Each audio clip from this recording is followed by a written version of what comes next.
Assalamualaikum warahmatullahi wabarakatuh. Perkenalkan, nama saya Syafi'i. Saya dari program studi pengembangan masyarakat Islam dari kelas B dengan NIM 2010-2030-048. Di sini saya akan menjelaskan tentang sejarah singkat Kerajaan Banten. Jadi, Kerajaan Banten adalah salah satu kerajaan Islam di Pulau Jawa yang pernah menjadi penguasa jalur pelayaran dan perdagangan. Hal ini didukung oleh posisinya yang strategis, yaitu di ujung barat Pulau Jawa, lebih tepatnya di Tanah Sunda, Provinsi Banten.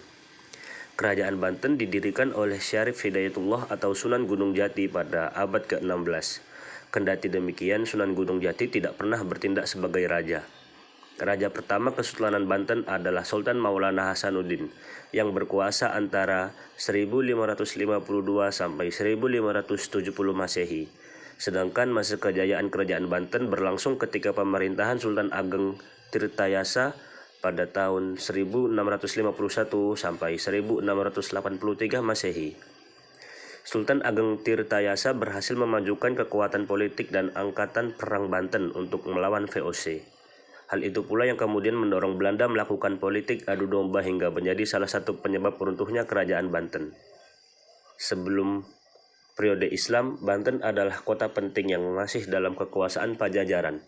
Pada awalnya, penguasa Pajajaran bermaksud menjalin kerjasama dengan Portugis untuk membantunya dalam menghadapi orang Islam di Jawa Tengah yang telah mengambil alih kekuasaan dari tangan raja-raja bawahan Majapahit. Namun, sebelum Portugis sempat mengambil manfaat dari perjanjian dengan mendirikan pos perdagangan, pelabuhan Banten telah diduduki oleh orang-orang Islam. Sunan Gunung Jati berhasil menguasai Banten pada tahun 1525 sampai 1526 Masehi. Kedatangan Sunan Gunung Jati ke Banten adalah bagian dari misi Sultan Trenggono dari Kerajaan Demak untuk mengusir Portugis dari Nusantara. Setelah berhasil menguasai Banten, Sunan Gunung Jati segera mengambil alih pemerintahan, tetapi tidak mengangkat dirinya sebagai raja.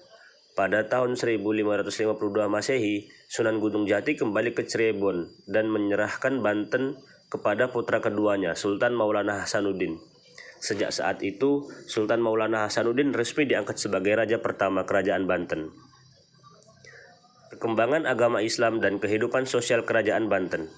Setelah menjadi raja, Sultan Maulana Hasanuddin melanjutkan cita-cita ayahnya untuk meluaskan pengaruh Islam di tanah Banten. Bahkan, Banten mempunyai peranan penting dalam penyebaran Islam di Nusantara, khususnya di wilayah Jawa Barat, Jakarta, Lampung, dan Sumatera Selatan. Menurut catatan sejarah Banten, Sultan yang berkuasa masih keturunan Nabi Muhammad SAW, sehingga agama Islam benar-benar menjadi pedoman rakyatnya.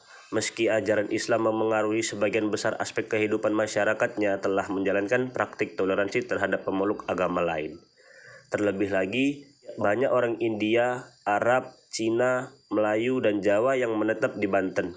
Salah satu bukti toleransi beragama pada masa pemerintahan Kesultanan Banten adalah dibangunnya sebuah kelenteng di Pelabuhan Banten pada tahun 1673 Masehi. Kehidupan sosial masyarakat Banten semakin makmur pada masa pemerintahan Sultan Ageng Tirtayasa, sebab Sultan sangat memperhatikan kesejahteraan rakyatnya. Salah satu caranya dengan menerapkan sistem perdagangan bebas. Kehidupan ekonomi Kerajaan Banten. Sebelum menjadi Sultan, Banten merupakan penghasilan rempah-rempah lada yang menjadi komoditas perdagangan. Pada masa pemerintahan Sultan Maulana Hasanuddin, hal itu dimanfaatkan untuk mengembangkan Banten menjadi bandar perdagangan yang lebih besar. Setelah Sultan Maulana Yusuf berkuasa menggantikan Maulana Hasanuddin, sektor pertanian juga dikembangkan untuk mendukung perekonomian rakyatnya. Masa kejayaan Kerajaan Banten. Kerajaan Banten berhasil mencapai puncak kejayaan pada masa pemerintahan Sultan Ageng Tirtayasa. Beberapa hal yang dilakukan untuk memajukan Kesultanan Banten diantaranya sebagai berikut. 1. Memajukan wilayah perdagangan Banten hingga ke bagian selatan Pulau Sumatera dan Kalimantan. 2. Sebagian dijadikan tempat perdagangan internasional yang mempertemukan perdagangan lokal dengan pedagang Eropa. 3. Memajukan pendidikan dan kebudayaan Islam 4. Melakukan modernisasi bangunan keraton dengan bantuan arsitektur Lukas Kardil. 5. Membangun armada laut untuk kehidupan perdagangan dari kerajaan lain dan serangan pasukan Eropa. Selain itu, Sultan Ageng Tirtayasa dikenal sebagai raja yang gigih menentang pendudukan VOC di Indonesia. Di bawah kekuasaan politik dan angkatan perang Banten maju pesat. Kemunduran Kerajaan Banten. Kegigihan Sultan Ageng Tirtayasa dalam melawan VOC mendorong Belanda melakukan politik adu domba.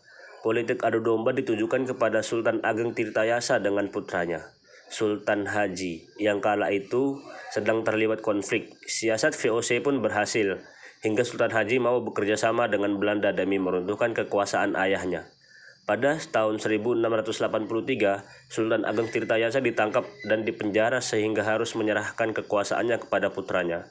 Penangkapan Sultan Ageng Tirtayasa menjadi tanda berkibarnya kekuasaan VOC di Banten.